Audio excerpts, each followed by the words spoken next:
सोचिए क्या होगा अगर आप एक सुबह बिस्तर से उठे और आपको पता चले कि आपकी दुनिया एक पल में बदल गई है। 11 सितंबर 2001 को यही हुआ। एक सामान्य दिन में आतंक का एक नया अध्याय लिखा गया। जैसे ही सुबह की धूप ने शहरों को जगाया, आतंकवादी हमलावरों ने अपने खौफनाक मंसूबों को अंजाम दिया। 4 विमान ने अपनी उड़ान भरने के बाद अनगिनत जिंदगियों को अपने चपेट में ले लिया। क्या आप जानते हैं कि उस दिन केवल इमारतें ही नहीं बल्कि हजारों सपने भी ध्वस्त हो गए थे। इस वीडियो में हम उन अद्भुत घटनाओं की गहराई में उतरेंगे जो उस दिन घटी। पहले उत्तरदाताओं की वीरता, पीड़ित परिवार की कहानियां और अमेरिका और पूरी दुनिया पर पड़े प्रभाव को जानेंगे। हम बात करेंगे कि कैसे एक दिन ने न केवल अमेरिका का बल्कि पूरी दुनिया का चेहरा बदल दिया। क्या आप तैयार है उस दिन के सच्चे किस्सों को जानने के लिए जिसने हमें सिखाया कि सुरक्षा कितनी नाजुक हो सकती है। आइए 9/11 की उस दुखद घटना को सम्मान करें और जाने इसके पीछे का सच्चाई। और कुछ लोग का मानना है कि अमेरिका सरकार ने 9/11 हमले की योजना बनाई या फिर उसे होने दिया ताकि मध्य पूर्व में युद्ध को उचित ठहराया जा सके। वीडियो के अंत में हम इन कॉन्स्पिरेसी थ्योरी के बारे में भी बात करेंगे और जानेंगे इसके पीछे क्या है सच्चाई। तो वीडियो को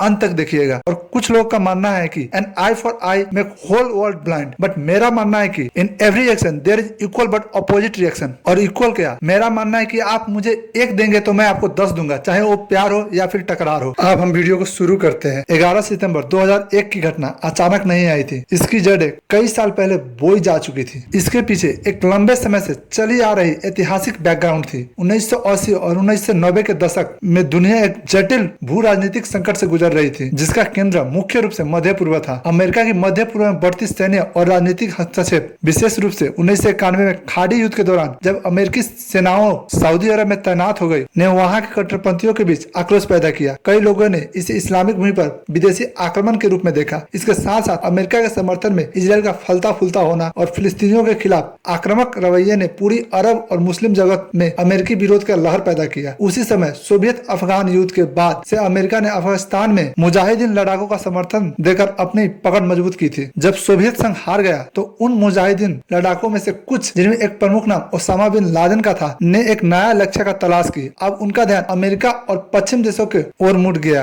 और 1988 में ओसामा बिन लादेन ने अलकायदा नाम का एक संगठन की नींव रखी। इसका उद्देश्य सिर्फ अफगानिस्तान में सोवियत संघ के खिलाफ लड़ना नहीं था, बल्कि ये अंतर्राष्ट्रीय जिहाद की शुरुआत करना था। ओसामा का मानना था कि अमेरिका इस्लाम के दुश्मन के रूप में उभर रहा है और अमेरिका की नीतियां मुस्लिम दुनिया को कमजोर कर रहा है। लादेन का विचार था कि पश्चिमी देशों की नीतियां, विशेष रूप से अमेरिका की पूरी इस्लामिक दुनिया को नियंत्रित करना और वहां की सभ्यता को खत्म करने का प्रयास कर रही है। इसलिए अलकायदा का मिशन था अमेरिका और उनके सहयोगियों के खिलाफ जिहाद छेड़ना। और इसी के संदर्भ में 1996 में ओसामा बिन लादेन ने अमेरिका के खिलाफ एक आधिकारिक जिहाद की घोषणा की। उन्होंने अमेरिका की विदेश नीतियां, विशेषकर मध्य पूर्व में और सऊदी अरब में अमेरिकी सैनिकों की उपस्थिति का विरोध किया। ओसामा बिन लादेन का मानना था कि अमेरिका मुस्लिम देशों में दखल देकर इस्लाम का अपमान कर रहा है। और 1993 में अलकायदा ने अपने पहले बड़ा हमला किया, जब न्यूयॉर्क शहर के विश्व व्यापक केंद्र में यानी कि वर्ल्ड ट्रेड सेंटर में एक बम विस्फोट हुआ। इस हमले का मास्टरमाइंड रमजी यूसुफ था, जो बिन लादेन के करीब सहयोगियों में से एक था। इस हमले में कुल 6 लोग की मृत्यु हो गई और हजारों लोग घायल हो गए। ये हमले अमेरिका पर एक चेतावनी था, लेकिन इसकी प्रभाव को सही तरीके से समझा नहीं गया। हालांकि 1995 में रमजी यूसुफ को पाकिस्तान में गिरफ्तार कर लिया गया और उसे वर्ल्ड ट्रेड बम धमाके के आरोप में आजीवन कारावास की सजा सुनाई गई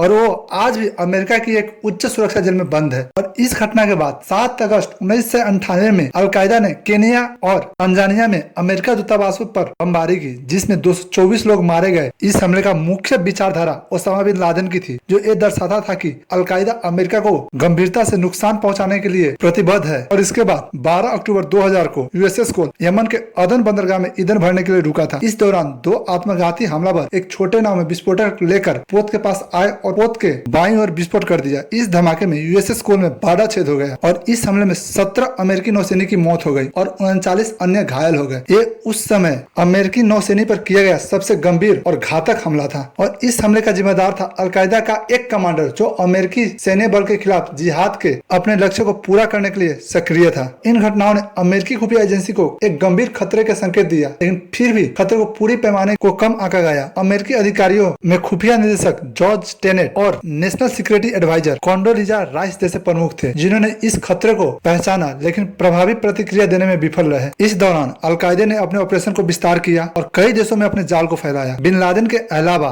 येमान अल जवाहिरी, जो बिन लादेन का उप नेता था, और अन्य प्रमुख नेता जैसे अबू मुसाब अल जरकावी, जिन्होंने इराक में अलकायदा की शाखा का स्थापना की और उन्होंने अलकायदा में महत्वपूर्ण भूमिका निभाते रहे। और इस उथल पुथल के दौरान ओसामा बिन लादेन का वो आदर्श जिसमें उग्र इस्लामिक विश्वासों को अमेरिकी विरोधी भावनाओं के साथ जोड़ा गया था, विभिन्न क्षेत्रों में उनके कार्यकर्ता ने फैलाने लगे, जिसमें फॉलोअर जुटाने में मदद मिली जो जिहाद के नाम पर आतंकवादी हमले करने के लिए तैयार थे। और फिर आता है वो दिन जिसका कभी विश्व ने कल्पना भी नहीं की थी। 11 सितंबर 2001 की सुबह एक सामान्य दिन के रूप में शुरू हुई, लेकिन ये दिन अमेरिका के इतिहास में एक काला धावा बन गया, क्योंकि इस दिन कुछ ऐसा घटा जिसने पूरी दुनिया को हैरान कर दिया और इतिहास की दिशा बदल दी। न्यूयॉर्क की सुबह 8:46 पर अचानक बदल गई। अमेरिकी एयरलाइंस की फ्लाइट 11 जिसे बोस्टन से लॉस एंजल्स के लिए उड़ान भरनी थी, हाईजैक कर ली गई थी। ये बोइंग 767 फ्लाइट था जिसे अलकायदा के आतंकवादियों, जिनमें से प्रमुख मोहम्मद आटे और उनके साथियों द्वारा हाईजैक कर लिया गया था, और मोहम्मद आटे ही उस फ्लाइट को हाईजैक के बाद कंट्रोल कर रहे थे, यानी कि पायलट की भूमिका में थे। और उन्होंने फ्लाइट को पूरी रफ्तार दी और न्यूयॉर्क के वर्ल्ड ट्रेड सेंटर के नॉर्थ टावर में ले जाकर टकरा दी। टकराव इतनी भयानक थी कि 80 मंजिल के ऊपर की मंजिलें तुरंत जल उठी और कांच और स्टील के मलबे का तूफान नीचे गिरने लगा और लोगों में भागदौड़ मच गया। इसकी महज 17 मिनट बाद अमेरिका की धरती पर दूसरी हमला हुआ। यूनाइटेड एयरलाइंस की फ्लाइट 175, जो कि लोगन इंटरनेशनल एयरपोर्ट बोस्टन से लॉस एंजल्स इंटरनेशनल एयरपोर्ट के लिए उड़ान भरी थी, उनको 5 अलकायदा आतंकवादी ने हाईजैक कर लिया था। और इस विमान में प्रमुख हाईजैकर के रूप में मरवान अल शेख था, और यही वो व्यक्ति था जो पायलट के रूप में भी काम करने वाला था। हाईजैक के बाद मरवान अल शेही ने विमान को नियंत्रण में लिया और फ्लाइट की पूरी स्पीड के साथ न्यूयॉर्क के वर्ल्ड ट्रेड सेंटर के साउथ टावर में ले जाकर टकरा दिया। इस टकराव ने साफ कर दिया था कि ये कोई दुर्घटना नहीं है, बल्कि एक सुनियोजित आतंकवादी हमला था। इस टकराव के साथ ही साउथ टावर के ऊपरी हिस्से धुआं और आग की लपटे में घिर गया। पूरी न्यूयॉर्क में अफरा तफरी मच गई। चारों ओर चीख शोर ही सुनाई दे रहा था। लोगों के मन में डर बैठ गया था। और ठीक इस घटना के 34 मिनट बाद, यानी कि 9:37 पर, जब लोग न्यूयॉर्क में हो रहे हमले से जूझ रहे थे, उसी समय वाशिंगटन डीसी पर भी मौत का साया मंडराने लगा। अमेरिकन एयरलाइंस की फ्लाइट 77, जो एक बोइंग 757 विमान थी, जिसे वाशिंगटन डीसी से लॉस एंजल्स के लिए रवाना किया गया था, इस विमान को भी हाईजैक कर लिया गया था।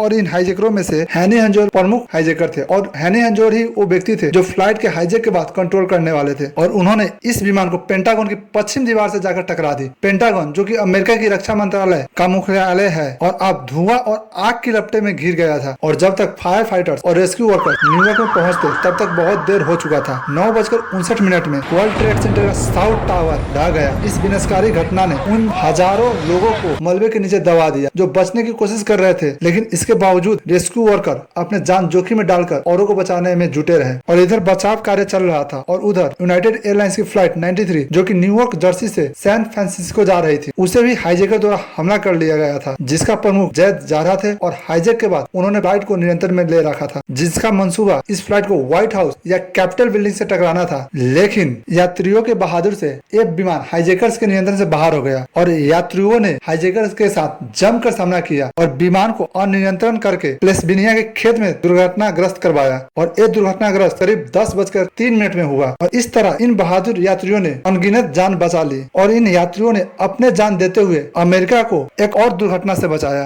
और अगर आपको फ्लाइट 93 के बारे में डिटेल में जानना है, तो मैंने इसके बारे में एक वीडियो बना रखी है। उस वीडियो का लिंक डिस्क्रिप्शन में है। आप इस वीडियो देखने के बाद उस वीडियो को जरूर चेकआउट कीजिएगा। और इसके बाद 10:28 पर न्यूयॉर्क में वर्ल्ड ट्रेड सेंटर का नॉर्थ टावर भी गिर गया। दोनों टावरों के मलबे में हजारों जिंदगियां दब चुकी थी। ये दृश्य अमेरिका के इतिहास के सबसे भयानक दृश्यों में से एक था। न्यूयॉर्क और वाशिंगटन डीसी में उस दिन केवल इमारत नहीं, बल्कि लोग के सपना भी ढह गए। लेकिन उस भयानक दिन के बीच कई कहानियां वीरता और बलिदान की भी थी। फायर फाइटर स्टेफन जी सीलर जैसे लोग, जो नॉर्थ टावर के गिरने से पहले दर्जनों लोगों को बचाने के लिए ऊपर चढ़े। या फिर फोर्थ अथॉरिटी पुलिस डिपार्टमेंट के अधिकारी जॉन मैकलोगियन, जो मलबे में दबे होने के बावजूद जिंदा बचे। इन सभी ने अपनी जान की परवाह किए बिना दूसरों की जान बचाने की कोशिश की। सैकड़ों फायर फाइटर, पुलिस अधिकारी और रेस्क्यू वर्कर अपनी जान की बाजी लगाकर इमारतों में फंसे लोगों को बाहर निकालने में लगे रहे। जब इमारत गिर रही थी, तब भी वो अपनी ड्यूटी से पीछे नहीं हटे। तो आइए अब हम विस्तार से जानते हैं कि ये प्रभाव किस प्रकार से अमेरिका और पूरी दुनिया को प्रभावित कर रहा है। 9/11 के हमले ने अमेरिका में गहरे घाव छोड़ा, जिसमें लगभग 29 से 77 लोग मारे गए। इनमें से 246 लोग 4 विमान में थे और 26 से 6 लोग वर्ल्ड ट्रेड सेंटर के और उसके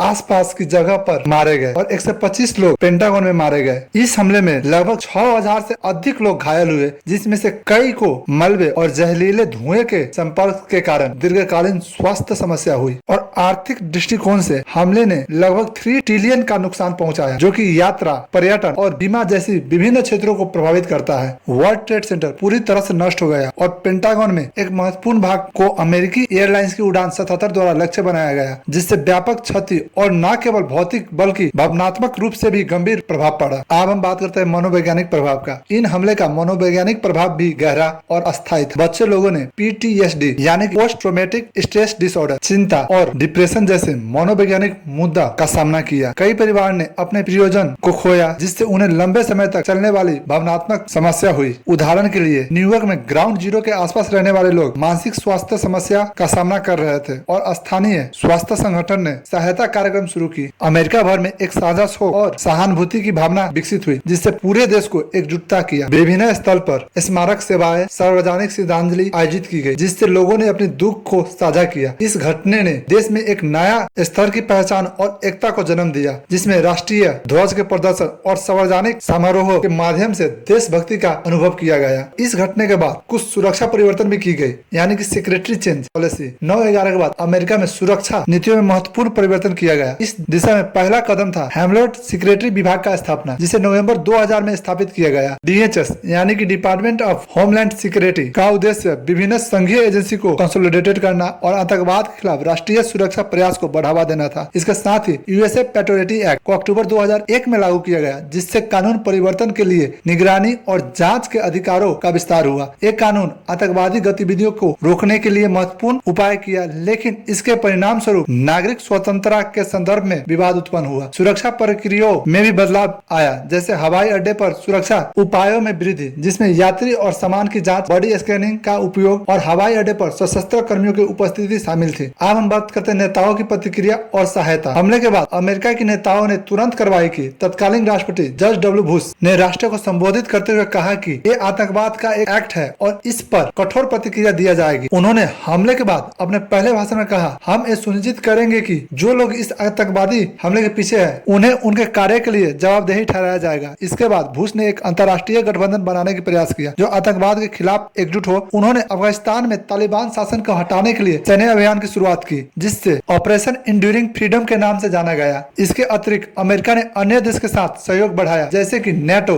यानी कि नॉर्थ अटलांटिक ट्रीटी ऑर्गेनाइजेशन ने 9/11 के बाद अपने इतिहास में पहली बार आर्टिकल 5 का सहारा लिया, जो कि सामूहिक रक्षा के सिद्धांत है। इससे ये स्पष्ट हुआ कि सभी सदस्य देश ने अमेरिका के साथ खड़ा होने का निर्णय लिया। साथ ही साथ इस हमले ने अंतर्राष्ट्रीय संबंधों पर भी गहरा प्रभाव डाला। अमेरिका की विदेश नीति में एक महत्वपूर्ण मोड़ आया, जिसने आतंकवाद के खिलाफ युद्ध की दिशा में सैन्य हस्तक्षेप की ओर बढ़ाया, जिसमें अफगानिस्तान और इराक में सैन्य अभियान शामिल थे। दुनिया भर में आतंकवाद के खिलाफ सहयोग में वृद्धि हुई, जिसमें देशों ने अपनी सुरक्षा व्यवस्था को मजबूत किया और खुफिया जानकारी साझा की। इसने वैश्विक सुरक्षा के दृष्टिकोण भी बदल दिया, जहां आतंकवाद एक केंद्रीय मुद्दा बन गया और कई देशों ने अपने भीतर नए आतंकवाद निरोधक कानूनों और सैन्य अभियान को लागू किया। 9/11 के हमले के बाद वैश्विक समुदाय ने अमेरिका के प्रति एकजुटता की प्रदर्शन किया। यह हमला केवल अमेरिका पर नहीं था, बल्कि पूरी मानवता पर एक घात था। अब हम बात करते हैं ग्लोबल रिस्पॉन्स यानी कि वैश्विक प्रतिक्रिया। विभिन्न देशों ने अमेरिका के प्रति सहानुभूति व्यक्त करने के लिए सार्वजनिक श्रद्धांजलि आयोजित किया। उदाहरण के लिए फ्रांस ने अपने राष्ट्र की भावना को दर्शाते हुए कहा, हम सभी अमेरिकन हैं। ये वाक्य ने ये स्पष्ट किया कि आतंकवाद का खतरा केवल एक देश का नहीं है, बल्कि ये विश्वव्यापी है। ब्रिटेन के प्रधानमंत्री टोनी ब्लेयर ने तुरंत अमेरिका को समर्थन की घोषणा की, ये कहते हुए कि वो आतंकवाद के खिलाफ संयुक्त रूप से लड़ेगा। इस भावनात्मक समर्थन के तहत जर्मनी, कनाडा, ऑस्ट्रेलिया और अन्य सहयोगी देश ने अमेरिका को सहायता की प्रोत्साहन दी। कनाडा ने अपनी सीमाओं को खोला और कई कनाडाई नागरिक ने उड़ान के यात्रियों को अपने घर में आश्रय दिया जब उनकी उड़ान अमेरिका के हवाई अड्डे पर रुक गई थी। अब हम बात करते हैं आतंकवाद के खिलाफ युद्ध। 9/11 के हमले के बाद अमेरिका ने आतंकवाद के खिलाफ युद्ध की शुरुआत की। ये घोषणा की कि आतंकवाद के खिलाफ ये लड़ाई केवल अमेरिका के लिए नहीं, बल्कि पूरी मानवता के लिए है। इस युद्ध की शुरुआत में अफगानिस्तान पर आक्रमण किया गया, जिसका उद्देश्य तालिबान शासन को हटाना और अलकायदा के नेताओं को पकड़ना था, जो हमले के पीछे थे। अक्टूबर 2001 में अमेरिका ने ऑपरेशन इंड्यूरिंग फ्रीडम की शुरुआत की। इस सैन्य अभियान के तहत अमेरिका ने तालिबान को सत्ता से हटाने और अलकायदा के प्रमुख नेताओं जैसे ओसामा बिन लादेन और अन्य आतंकवादियों की खोज के लिए युद्ध का नेतृत्व किया। इस अभियान में न केवल अमेरिका बल्कि नाटो देशों और अन्य सहयोगी ने भी भाग लिया। नाटो ने इस लड़ाई को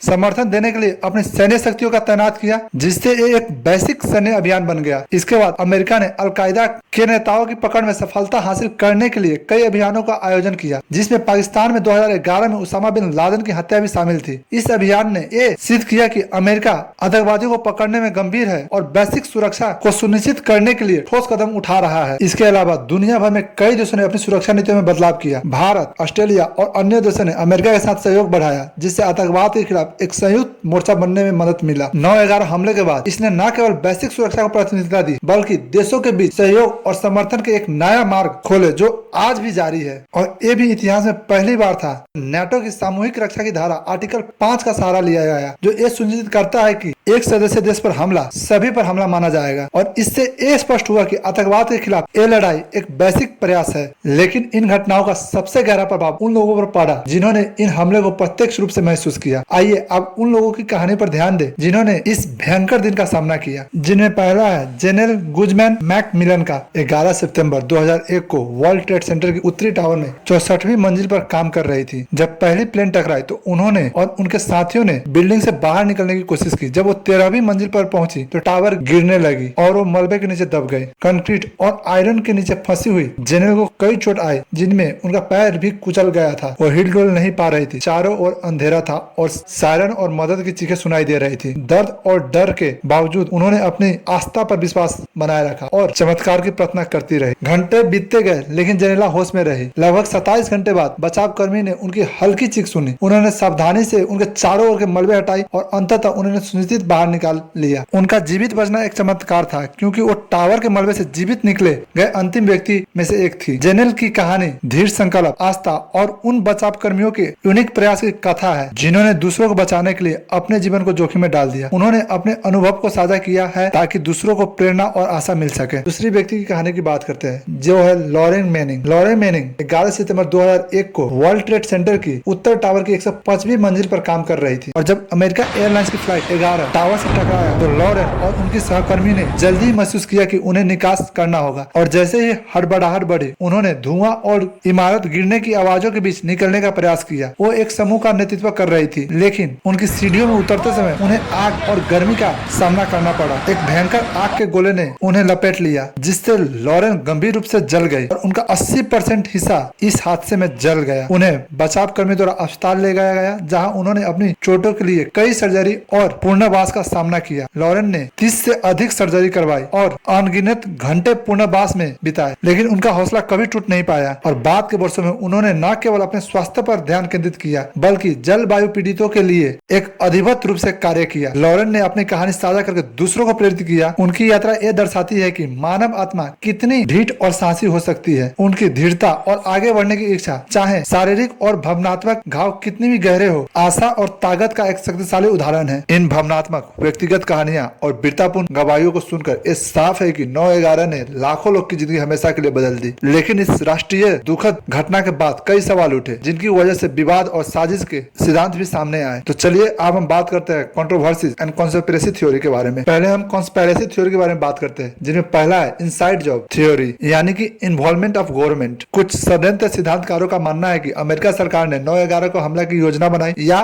फिर उसे होने दिया, ताकि मध्य पूर्व में युद्ध को उचित ठहराया जा सके या देश के भीतर कड़े सुरक्षा नियम लागू किया जा सके। इसका सबसे बड़ा तर्क यह है कि वर्ल्ड ट्रेड सेंटर के टावर को तेजी से गिरना एक कंट्रोल्ड डिमोनाइजेशन, यानी कि पूर्व नियोजित ढंग से विस्फोटिक तरीके से गिराने जैसा लगता है। दूसरा है वर्ल्ड ट्रेड सेंटर 7, यानी कि WTC 7 सिद्धांत। एक अन्य प्रमुख सिद्धांत यह है कि वर्ल्ड ट्रेड सेंटर 7 जो किसी विमान की सीधी टकराव से प्रभावित नहीं हुआ, वो फिर भी अचानक ढह गया। षड्यंत्र सिद्धांतकारों का कहना है कि ये एक नियंत्रित तरीके से विस्फोट कराकर गिराया गया था। तीसरा है पेंटागन पर हमला। इस सिद्धांत के तहत यह कहा जाता है कि पेंटागन पर जो हमला हुआ वो बोइंग 757 विमान से नहीं हो सकता। षड्यंत्रकारियों का दावा है कि यह हमला किसी मिसाइल या फिर छोटे विमान से हुआ था, क्योंकि दुर्घटना के बाद के दृश्यों में विमान के आकार के हिसाब से मेल नहीं खाता। और चौथा है यूनाइटेड एयरलाइंस की फ्लाइट 93 की साजिश। इस सिद्धांत में कई विवादित विचार शामिल है। कुछ लोग मानते हैं कि इसे सेना द्वारा गोली मारकर गिराया गया था, ताकि इसे अपने लक्षित लक्ष्य तक, जो कि व्हाइट हाउस या फिर USA कैपिटल तक पहुंचने से रोका जा सके। अन्य सिद्धांत ये दावा करते हैं कि कोई विमान वास्तव में सिविल में क्रैश नहीं हुआ और वहां पर मलबा प्लांट किया गया था। और इसके